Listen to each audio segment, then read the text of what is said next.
Salam sejahtera, terima kasih karena bersama dengan saya di Nazilin Unity Channel.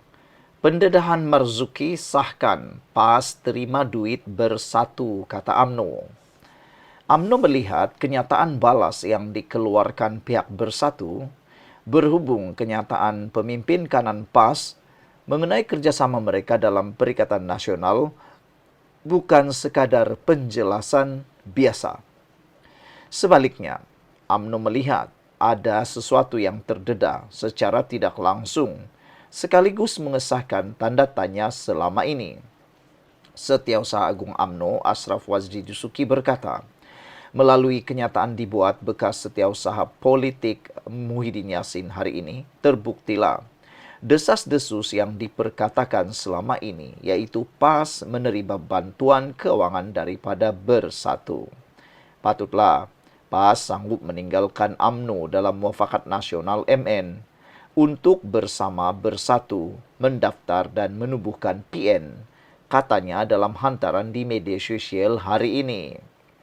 Tambah Ashraf Wazdi lagi, pada waktu itu pelbagai pihak menyampaikan maklumat kepada AMNO dengan mendakwa Bersatu menawarkan bantuan keuangan kepada PAS bagi menghadapi PRU 15.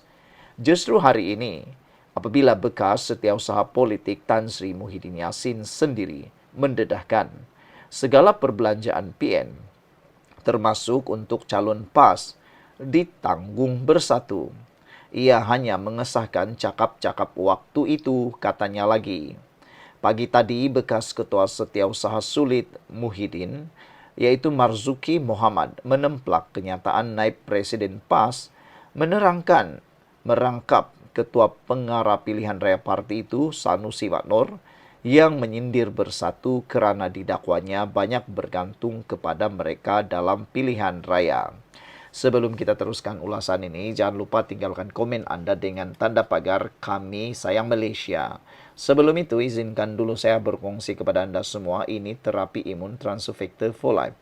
Terapi imun yang meningkatkan daya imun badan kita sehingga 400% secara umum dan ringkasnya. Apabila imun badan kita lemah, apabila imun badan kita bodoh, dan apabila imun badan kita tidak seimbang, kita kena penyakit dan tidak sembuh daripada semua jenis penyakit, dan penyakit berakar di dalam tubuh badan kita, bersarang di dalam tubuh badan kita. Tetapi terapi imun ini mengajar, mendidik, dan menyeimbangkan imun badan kita dan menguatkan imun badan kita. Apabila imun badan kita sudah jadi kuat, bijaksana, dan seimbang, imun badan kita itulah yang akan bertindak menghapuskan akar penyakit, sarang penyakit yang bertumbuh di dalam tubuh badan kita. Terapi imun ini menyeimbangkan imun badan kita supaya imun badan kita tidak memakan diri kita sendiri. Cepat dapatkan produk yang hebat ini melalui nombor telefon saya yang tertera. Produk ini lulus KKM, halal, diperakui oleh doktor-doktor di seluruh dunia, dan juga penemuan paling bersejarah dalam dunia kedokteran abad ini. Kalau Anda sudah berdoa bertahun-tahun untuk proses penyembuhan Anda, mungkin ini adalah doa atau jawaban kepada doa Anda selama ini. Saudara-saudara sekalian, menurut pemimpin AMNO ini lagi, selain aspek jentera, Sanusi mendakwa parti dalam PN itu juga berharap kepada bantuan keuangan daripada PAS. Dalam keadaan begitu pun, kata Sanusi, parti terbabit mahu menjadi ketua. PN nampak mewah pada PRU yang lalu.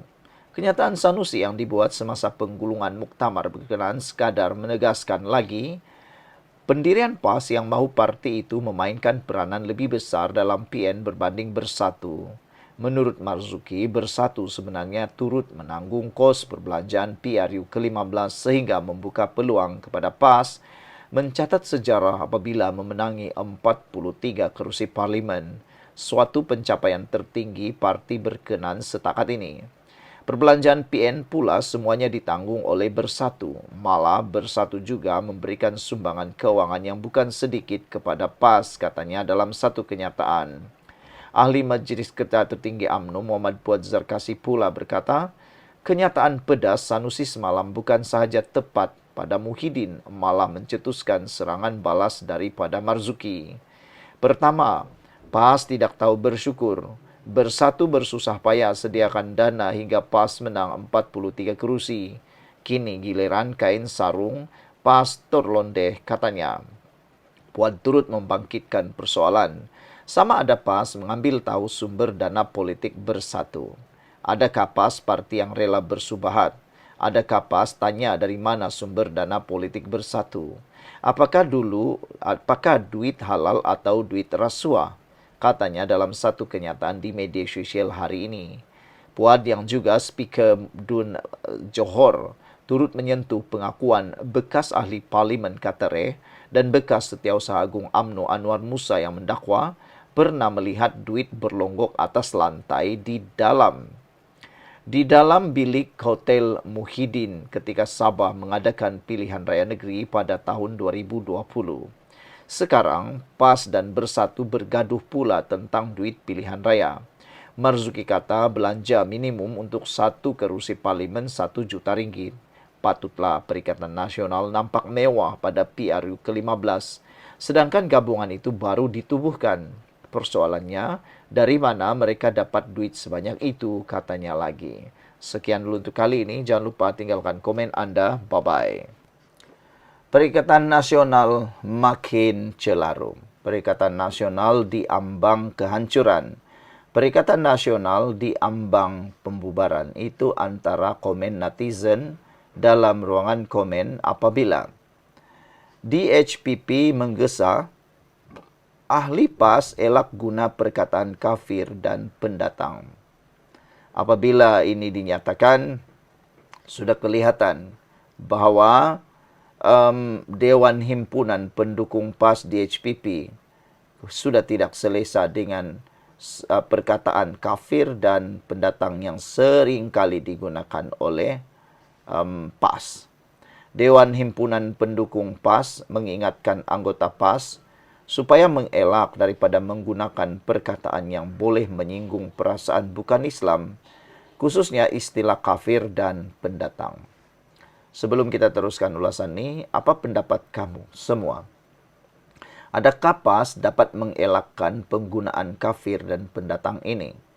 Kerana PAS memang seringkali sinonim dengan perkataan-perkataan mengkafirkan dan menggelar orang pendatang. Walaupun perkara itu tidak akan dapat membuat kemenangan besar kepada mereka pun, perbuatan itu akan lebih dilihat sebagai ekstrim, akan dilihat sebagai lebih diskriminasi, lebih dilihat sebagai satu perjuangan yang hanya menolak orang lain, kaum lain. Jadi, itu sebabnya ramai kata, PAS tidak akan dapat mengelak, PAS pasti akan meneruskan juga penggunaan perkataan istilah kafir dan pendatang ini. Mereka pasti tidak dapat mengelak, kata netizen. Bagaimana pula pendapat Anda semua? Sebelum kita teruskan, saya bacakan kepada Anda semua. Ini komen daripada netizen tentang tuntutan DHPP itu. Kata Purple Mouse, malunya PAS bila bukan Islam menegur kepimpinan dan sebahagian walaun yang selalu guna perkataan-perkataan yang menyinggung perasaan orang lain. Tapi fitnah, perli, persenda, caci maki bolehkah di HPP, kata beliau. Black Panther kata, nasib baik Dewan Himpunan Pendukung PAS tidak dinamakan Dewan Himpunan Pendatang. Wah, ini memang betul-betul panas punya isu lah. Saudara-saudara sekalian, sebelum saya teruskan ulasan ini, jangan lupa tinggalkan komen Anda dengan tanda pagar Kami Sayang Malaysia. Tapi sebelum itu, izinkan dulu saya kongsikan kepada Anda semua. Ini ialah terapi imun Transofector for Life. Terapi imun yang meningkatkan daya imun badan kita sehingga 400%. Secara umum dan ringkasnya, apabila imun badan kita lemah, apabila imun badan kita bodoh, apabila imun badan kita tidak seimbang, kita kena penyakit dan tidak sembuh-sembuh daripada semua jenis penyakit. Penyakit itu lalu berakar dalam tubuh badan kita dan bersarang dalam tubuh badan kita kerana imun badan kita tidak dapat lagi menghapuskan akar penyakit itu. Tapi terapi imun ini, Transofector for Life ini, mengajar, mendidik dan menguatkan imun badan kita serta menyeimbangkannya. Selepas itu, imun badan kita jadi kuat, bijaksana, dan seimbang. Apabila itu sudah berlaku, imun badan itulah yang akan menghapuskan, menghancurkan, dan menyelesaikan akar penyakit yang sudah bersarang bertumbuh dalam tubuh badan kita. Apabila akar penyakit sudah dihapuskan, kita sembuh daripada semua jenis penyakit. Cepat dapatkan produk yang hebat ini melalui nombor telefon saya yang tertera. Produk ini lulus KKM, halal, diperakui oleh dokter-dokter di seluruh dunia dan juga penemuan paling bersejarah dalam dunia kedokteran abad ini. Kalau tuan-tuan dan puan-puan sudah berdoa bertahun-tahun untuk masalah kesehatan Anda, mungkin ini jawaban yang Tuhan hantar untuk Anda semua. Saudara-saudara sekalian, Ketua DHPP Selangor K.D. Pakaran menegaskan masih wujud segelintir kecil ahli PAS yang menggunakan istilah sebegitu walaupun ia jelas membawa kesan negatif terhadap usaha merapatkan hubungan dengan masyarakat bukan Islam.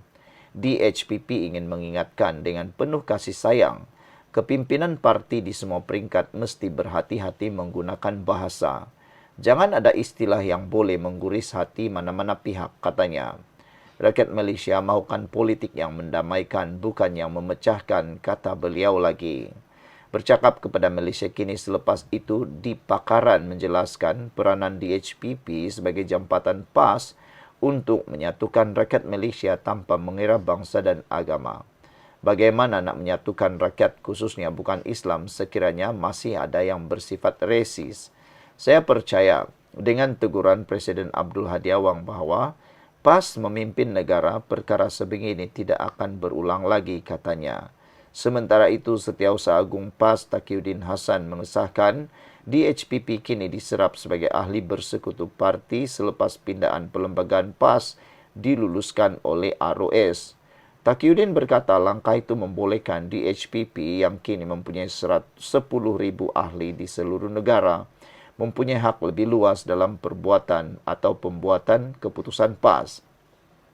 Saudara-saudara sekalian, ini adalah satu perkembangan yang positif, tetapi tak tahulah ia mampu dilakukan oleh PAS atau hanya jadi retorik, wayang kulit semata-mata, drama semata-mata. Sekian dulu untuk kali ini. Jangan lupa tinggalkan komen Anda. Bye-bye.